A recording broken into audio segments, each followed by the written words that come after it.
4회까지 이어진 충격적인 전개, 그리고 5회 예고편에서 터진 엄청난 떡밥들, 특히 해숙의 지옥행이 센터장의 설계라는 움직임까지 포착되면서 이 드라마의 진짜 의도가 서서히 드러나고 있는데요. 과연 해숙과 낙준, 소미와 영애는 어떤 선택을 하게 될까요? 숨겨진 진실은 이미 시작되었습니다. 그럼 바로 들어가 보시죠. 5회 예고를 본 순간 가장 가슴 철렁했던 장면은 단연 해숙이 지옥으로 떨어지는 모습이었습니다. 4회까지 포도알 스티커를 4개 모았던 해숙. 그런데 5회 예고에서는 어느새 5개가 되어 있죠.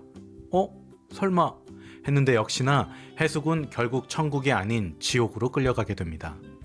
사실 1회에서 4회까지 보면서 해숙은 그렇게 지옥행 할 사람 같지는 않았어요. 누구보다 열심히 살았고 남을 해치려 한 적도 없고 오히려 본인의 삶을 지키기 위해 억척스럽게 살아온 사람이니까요. 그런데 포도알이 떨어질 때마다 우리가 아차 하는 순간이 있었죠.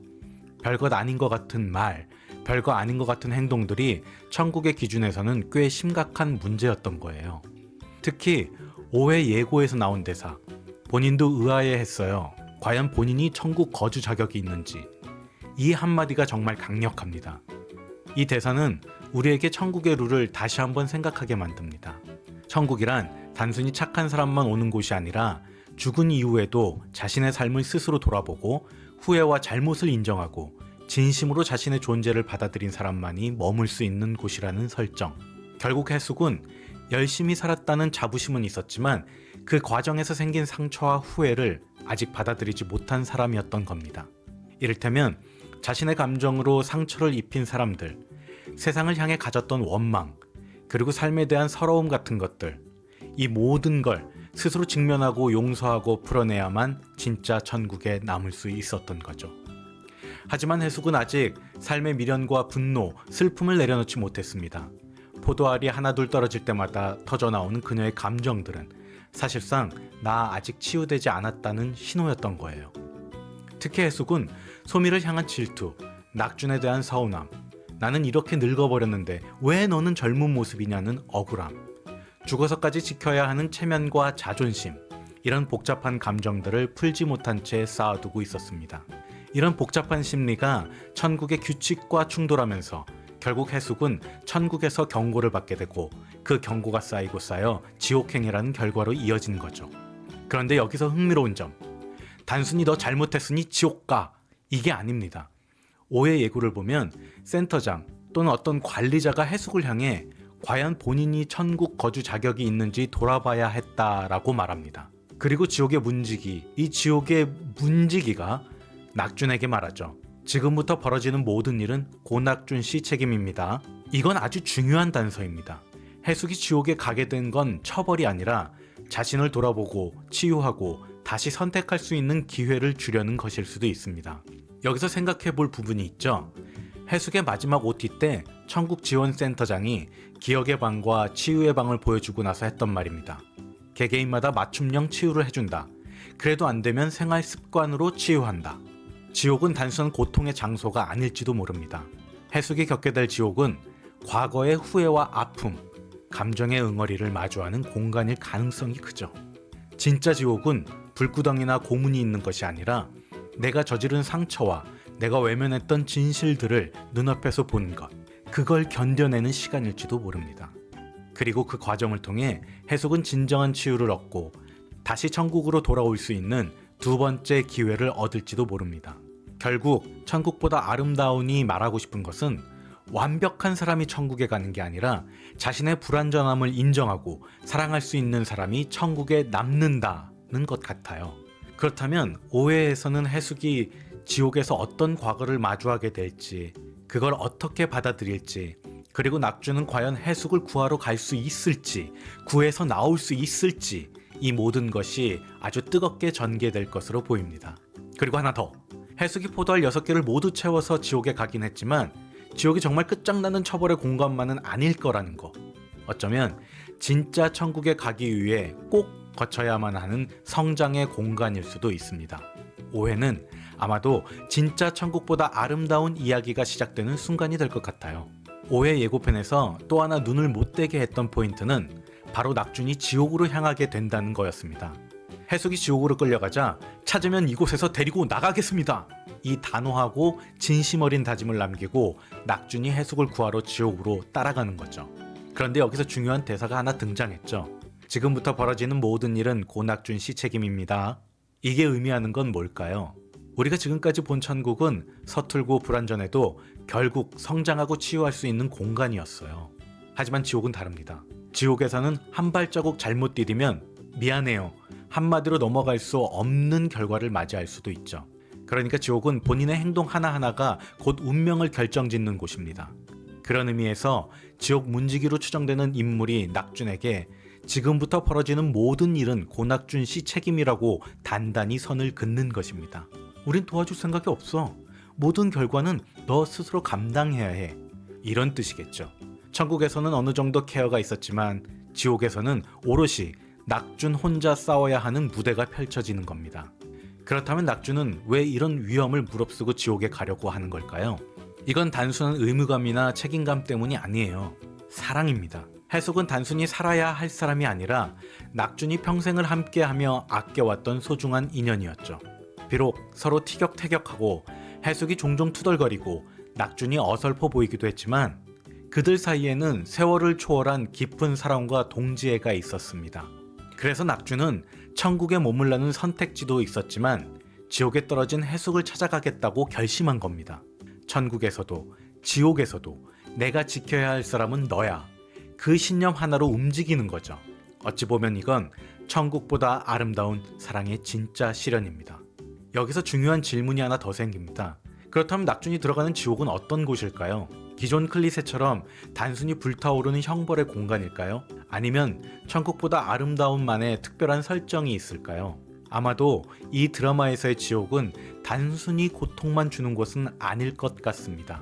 우리가 4회까지 본 것처럼 이 세계는 행위에 대한 심판보다 내면의 성장과 반성을 더 중요하게 다루고 있죠. 따라서 지옥 역시 자신이 외면해온 과거와 감정들을 직면해야 하는 공간일 가능성이 큽니다. 즉, 해숙은 그곳에서 자신이 숨기고 억눌러왔던 상처와 미련, 죄책감을 하나하나 마주하게 될 테고 낙준 역시 그 여정을 함께 해야 할지도 모릅니다. 그리고 그 과정에서 낙준은 해숙을 물리적으로 구해낸다는 의미보다 감정적으로 그녀를 다시 일으켜 세우는 역할을 하게 될 가능성이 높아 보여요.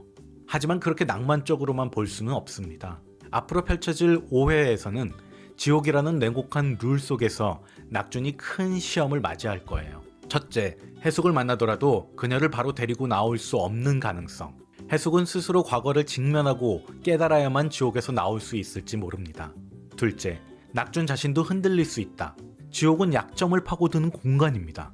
낙준이 숨기고 있던 과거, 미련, 죄책감을 시험할 수도 있습니다.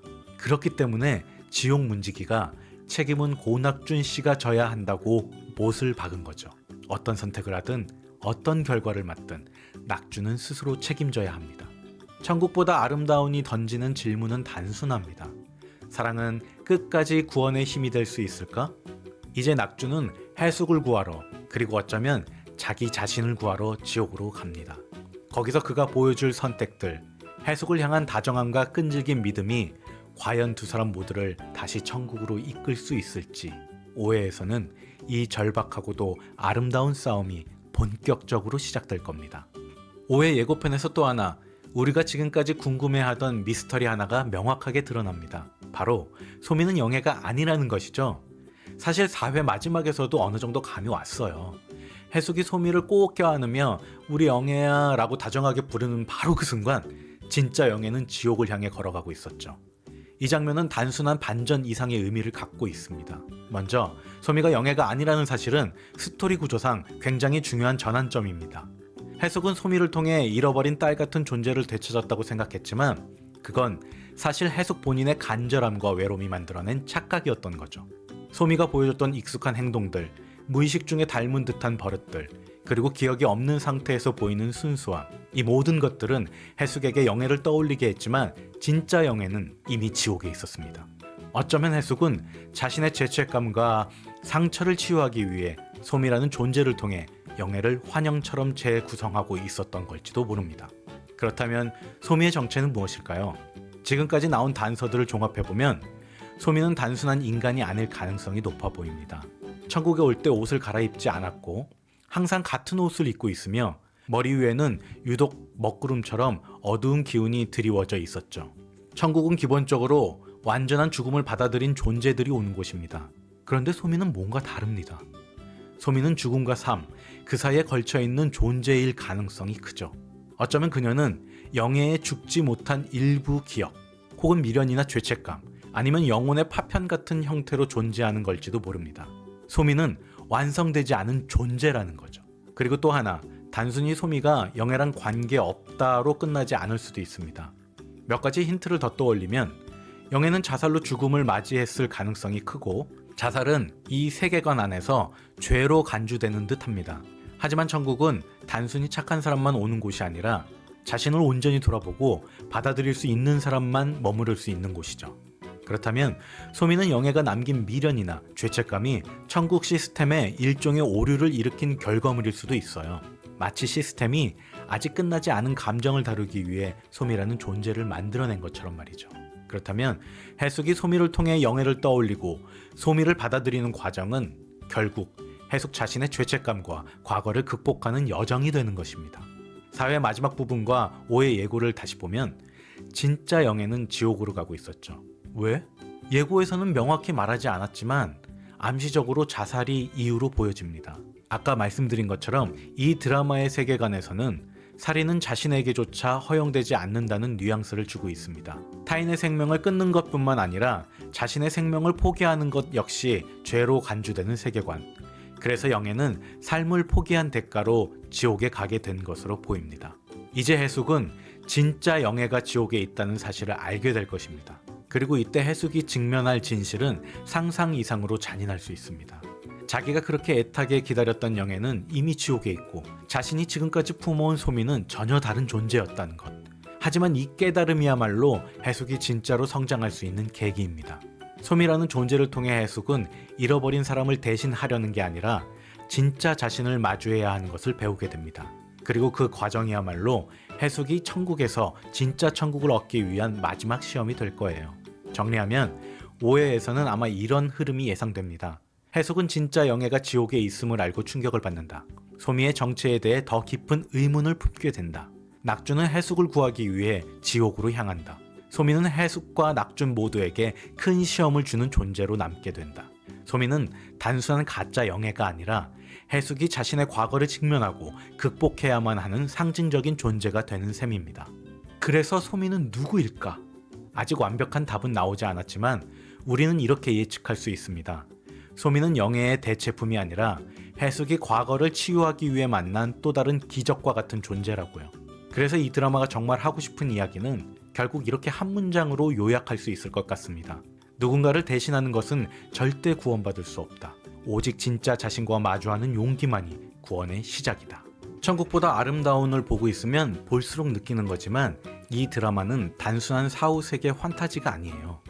특히 5회 예고편과 3회에서 4회까지의 흐름을 보면 천국의 시스템 자체가 무언가 숨겨진 비밀이 있다는 걸 계속 암시하고 있습니다. 천국지원센터의 센터장은 처음엔 그냥 친절하고 편안한 상담사처럼 등장했습니다. 하지만 자세히 보면 센터장은 단순히 천국 시스템을 운영하는 관리자 그 이상입니다. 해숙이 엄마를 만나러 갈 때, 과거를 이동하는 버스를 안내할 때, 천국 안에서 필요한 조치를 할 때, 낙준이 해숙을 걱정할 때 힌트를 줄 때, 센터장은 항상 필요할 때 정확히 등장합니다. 그리고 해숙의 감정선이 어디로 흘러야 하는지 은근히 방향을 잡아주고 있죠. 여기서 우리는 중요한 걸 알 수 있어요. 센터장은 천국을 단순히 머무는 곳으로 관리하는 것이 아니라 각 사람들의 감정 정리와 과거 청산까지 유도하고 있다는 사실입니다. 기존에 우리가 상상하던 천국은 착한 사람만 가는 상이었잖아요.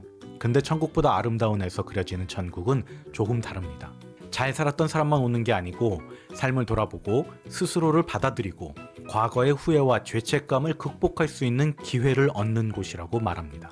그러니까 천국은 보상이 아니라 마지막 기회입니다. 센터장이 해숙에게 과거를 돌아보고 진정으로 자신을 받아들이라고 유도하는 것도 바로 이 천국의 성격 때문이죠. 그래서 해숙이 무작정 행복해지기만 하면 안 돼요. 스스로 지난 삶을 돌아보고 자신이 있는 그대로 받아들여야 진짜 천국에 남을 수 있는 겁니다. 가만히 드라마를 보고 있으면 센터장이 해숙을 위해 세계 자체를 살짝 조정하고 있다는 암시가 나옵니다. 과거로 가는 버스를 특별히 배차해주고 낙준에게 은근한 조언을 던져주고 해숙이 길을 걷기 힘들어하자 하늘을 밝혀주고 해숙이 혼자서 과거를 마주할 수 있게 무대를 세팅하고 이 모든 걸 보면 센터장은 무대 뒤에 연출가 같아요.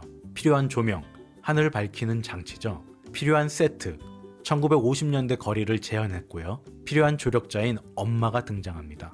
모든 게 철저히 해숙이 자신의 과거를 정면으로 마주하도록 설계된 셈입니다. 결국 천국이란 네가 살아온 삶을 온전히 받아들이고 과거의 미련을 끊어내야 진짜 행복해질 수 있는 곳이라는 세계관을 센터장이 직접 움직이며 만들어가는 거죠. 그렇다면 여기서 중요한 질문, 센터장은 왜 이렇게까지 할까?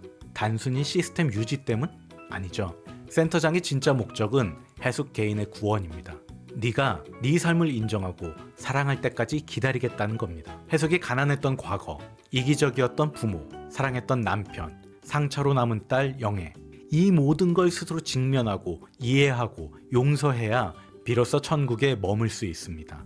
센터장은 그걸 위해 아주 세심하게 세계를 설계하고 때로는 외면하며 때로는 개입하면서 해숙 스스로 성장할 때까지 기다리고 있는 것이죠.